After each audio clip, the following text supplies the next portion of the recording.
basoba mu mitwalo 3 ekitegeeza nti abantu abasobera ddala mu bukadde 8 be babwetabyemu n'ekigendero eky'okutereka ensimbi n'okwekulaakulanya. Wabula ekyeraliikiriza z'ensimbi z'ebibiina bino olumala okukuŋŋaanyizibwa mu bibiina by'obwegassi ate ne bazitwala bukolokolo okuzitereka mu banka z'abasigansimbi olwo amagoba agalisigadde mu ggwanga ate abasigansimbi ne bagatwala ebweru w'eggwanga. Naye sente ezo tuzitereka mu mabanka amalala. Kati amabanka amalala gainvestinga sente ezo ne gafunamu.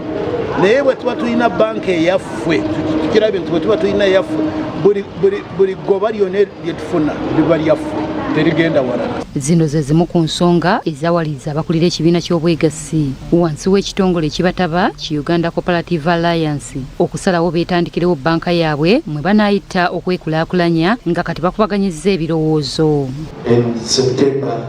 Asimwe Ivan, Ssaabawandiisi w'ekitongole ekitaba ebibiina by'obwegassi byonna mu ggwanga ategeezezza nti etteeka eririwo libalagiranga ab'ebibiina by'obwegassi okwekolera banka yaabwe ekintu ne President Museveni kye yabalagira.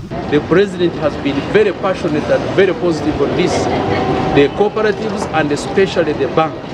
And it's because of that we are able to move. Because when the cabinet passed the resolution, immediately the Minister for Trade, Industry and Cooperatives appointed a steering committee chaired by the General Secretary of Uganda Cooperative Alliance, myself.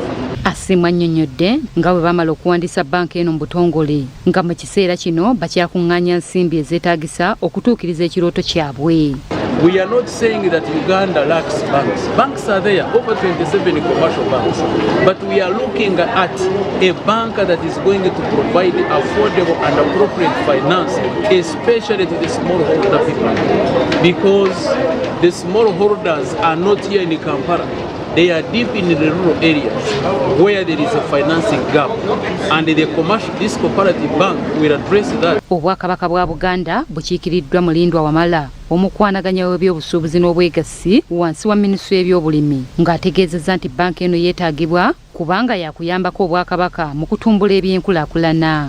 Mumanyi ebiseera bye twabeeranga n'obwegassi nga butambula bulungi mu gy'enkaaga n'egy'ensanvu, banka eno yaliwo era neekola byasobola okukola.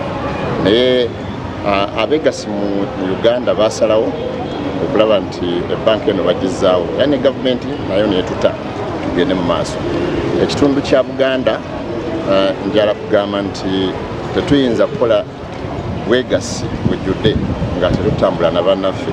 Jeno Sam Kavuma akulira ssako y'amagye eya Uzalendo alambisa obukulu obuli mu kukolera awamu okutumbula ennyingiza yaabwe. Abawaggulu basika abawansi ate ekyo tekiri mu ssente mokka ne mu mitwe ne mu magezi bwe mukwatira wamu bwe mwegatta mukula bw'osigala omu.